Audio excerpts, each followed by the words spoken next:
Are you familiar with the tale of the Trojan Horse? This legendary narrative is both intriguing and potentially rooted in fact, believed to have taken place around 1200 BC to 1184 BC.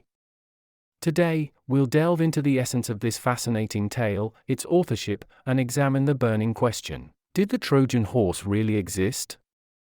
Did the Trojan horse truly exist? In the southern regions of Greece resided the Mycenaeans. They drew much of their cultural practices from the Minoans, the inhabitants of Crete. While the Mycenaeans are historically acknowledged, the veracity of one of their conflict stories remains a subject of debate due to the infusion of mythical deities in the narrative.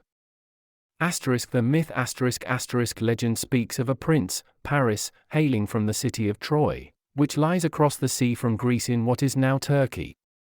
As lore goes, Paris was tasked with adjudicating a beauty contest amongst three goddesses. He bestowed the title on Aphrodite. In gratitude, Aphrodite assured Paris that he would encounter the world's most exquisite woman. True to the prophecy, Paris later met the ravishing Helen in Greece. They purportedly fell for each other, eloped, and relocated to Troy. However, their romantic saga had a major flaw. Helen was already wed to Menelaus, Sparta's monarch, in Greece. Infuriated and disgraced by the abduction of his cherished wife, Menelaus sought to reclaim her. His kin, Agamemnon, the sovereign of Mycenae, rallied to his side and waged war on the Trojans over Helen. This saga gave rise to the famed Trojan War, which, as legends depict, raged on for a decade due to Helen's abduction.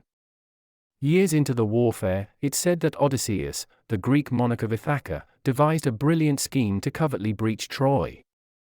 He conceived the idea of crafting an immense horse, symbolizing a token of peace to the Trojans.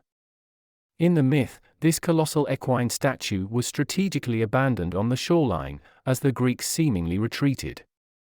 Despite initial apprehension, the Trojans eventually welcomed this monumental gift within their city walls, believing it signified their triumph.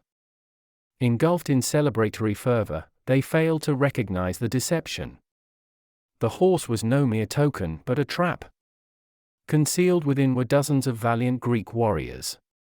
As night fell and festivities dwindled, these hidden soldiers emerged, unlocking Troy's gates for the Greek army, who were in close proximity. That fateful night, the Greeks decimated the Trojan populace and razed their city.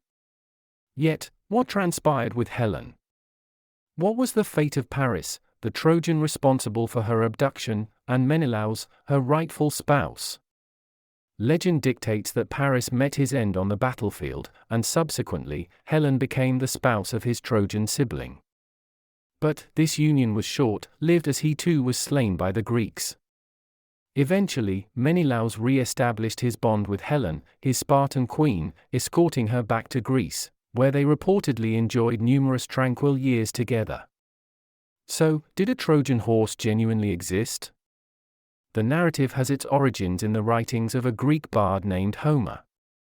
Living several centuries post the alleged Trojan War, he penned this saga in the Iliad and the Odyssey. Later, a Roman wordsmith, Virgil, echoed this theme in his monumental verse, the Aeneid. Interestingly, the Aeneid offers an alternative perspective, chronicling the exploits of a Trojan named Aeneas, who, as per lore, evaded Troy's doom and played a pivotal role in Rome's genesis. Aeneas also finds mention in Homer's Iliad. Historically, these Trojan chronicles were mostly deemed fictitious, especially given their intertwining with Greek and Roman deities. Yet, in the 1800s, Heinrich Schliemann, a German enthusiast, harbored the conviction that traces of truth lay within these tales. He embarked on an expedition to the contemporary Turkish coast, with the ambition to uncover Troy's remnants and validate the Trojan War's historical grounding. Did Schliemann's quest bear fruit? In many ways, it did. He uncovered sequential city strata, believed to be the foundations of Troy. Remarkably, one of these strata bore evidence of a fire, aligning with Homer's description. Furthermore, Schliemann is accredited with unearthing the golden mask of Agamemnon and Priam's treasure, artifacts believed to be linked with Troy's king Priam, Paris' father. Yet, Schlieman's methodologies were fraught with issues. In his zeal to excavate Troy, he inadvertently compromised certain artifacts. The golden mask, attributed to Agamemnon, appears to belong to a different individual. The so-called Priam's treasure corresponds to a different era. Schliemann reportedly misrepresented his wife's role in illicitly transporting Priam's jewels out of Turkey. His records occasionally verged on hyperbole. These discrepancies cast shadows on Schliemann's credibility, leading to debates within academic circles. Nonetheless, many laud him for pioneering ancient civilization studies.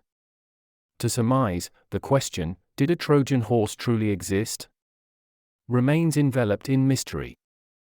Although the archaeological findings present diverse interpretations, the legend persists as a timeless epic. The amalgamation of mythology in the works of Homer and Virgil makes discerning fact from fiction challenging. Yet, Schliemann's discoveries offer a beacon of hope for enthusiasts, like myself, entranced by the tale. What insights can the Trojan horse offer? This narrative, whether based in fact or fiction, provides invaluable insights. One of the paramount lessons underscores that adversaries often mask their true intentions. Just as the serpent beguiled Eve into perceiving the prohibited fruit as appealing by distorting God's directives, causing her to question his genuine affection, the Trojan horse serves as a parable for how allurements are often deceptive facades. Deception and guile have persistently been tools to divert the righteous from their path. Consider perusing Joshua 9 with your loved ones, reflecting on the illusion that deceived the Israelites. Engaging in such discussions can unearth profound life lessons worth heeding.